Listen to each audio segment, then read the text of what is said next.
They announced the crowd. They said that you guys have a good chance of going home very shortly, sometime this afternoon. State police say they hope to have 33 opened by 3 o'clock this afternoon. Now, there was some thought that people might have to be evacuated from their homes anywhere from 12 to 24 hours, but luckily that doesn't look like that's going to be the case. But if it was, the high school says, I just talked to the superintendent here, he says they are prepared to have people here all night. There is food, there is water, the Red Cross, Goodwill has been here, people have been hanging out in the auditorium. Everyone's been in very good spirits. The little kids have been playing basketball and football. They've had their pets out here.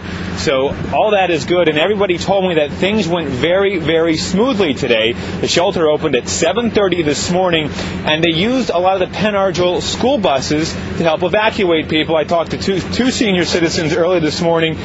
They're from the Wind Gap Senior Apartment Complex. They said at 7:30 the school buses were there, picked them up, brought them here. They also brought people that didn't have any transportation here, and there's been 50 volunteers, I guess, give or take, everyone from the fire department, the people here at the school district. And what they've been doing is a lot of these senior citizens, they're dependent on their medication, and they had to leave very quickly. So not all of them were able to get the medication they've needed. So they've had drivers head back to the homes, get the medication, bring them here. So everybody is in pretty good spirits. There's been no reports of anybody feeling any ill effects. Everyone's just very excited. They want to get back home, but you know what? They do understand this situation, and they're just very, very grateful for the due diligence of just all the volunteers here. Wendy? All right. Bill Koltnow reporting. Thank you so much.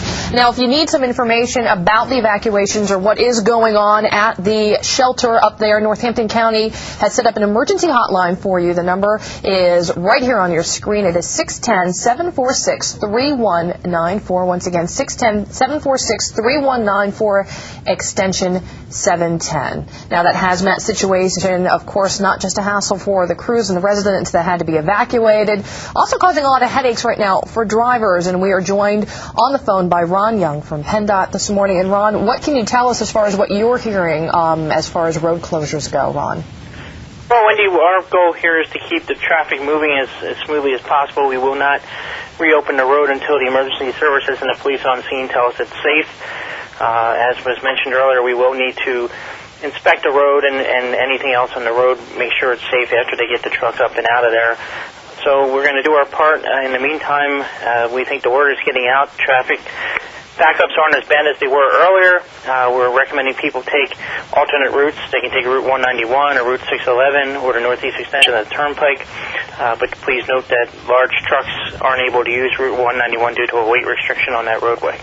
We're looking at a map right now of some of the detours around that accident area. Now, you mentioned Route 191 and trucks not being able to use it. Basically, 33 is completely off limits at this point. Is that right? That is right.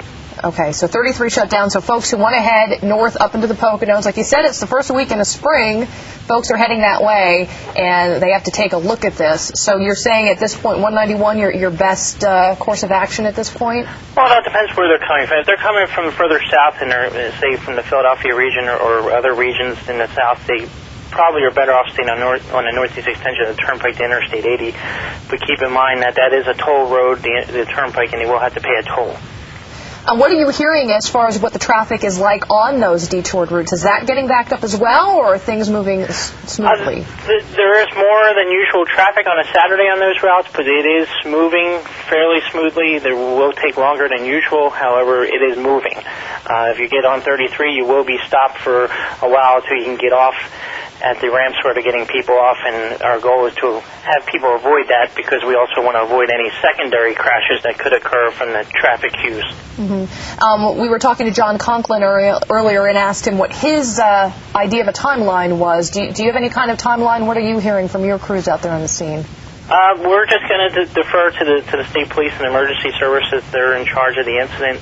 When they tell us they're confident that everything is cleared up in terms of the crash and the truck and the chemicals, we'll do an inspection of the roadway, and our goal is to get it open as quickly as possible. When you say an inspection, what are you looking for in these situations?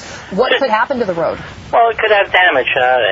A truck of that size, if it rolls over on the road, it could damage part of the roadway, so we may have to patch it. Hopefully that didn't occur, but we'll find out and make any patches as quickly as possible. We do have people on scene ready to go. All right, Ron Young from PennDOT, thank you so much. You're welcome. Well, as you might expect, a lot of drivers who found themselves caught in that traffic jam on Route 33 and in the Wind Gap area were forced to play the waiting game for quite a while this morning. We spoke to one driver from Berks County earlier today who was stuck in the thick of it. How long have you been in this traffic? About a half an hour so far. Frustrating? Yeah, it is. We're just watching the troopers go by and guarding so that they don't turn around and go over the median. It's been a little excitement here. Now you know what it is, right? Yes. Make you a little bit nervous knowing that it's a possible chemical spill? Yeah. But lucky that you're going around it, right? Yes, I am. I'm going to exit off right up here. All right, so folks sitting out there for quite a while. Another person who has been out there for quite a while, WFMZ's Jaccii Farris. She's been out in the scene all morning long along Route 33. And Jaccii, what's the latest from there right now? Well, right now we have moved south. We are still on 33 North. We're right by the 191 exit near Stockertown. You can see the traffic here is backed up for miles. It's very slow going. Earlier in the morning we were a little north and traffic was moving smoothly. Right now this traffic here is just crawling along. Now one thing we did notice, we don't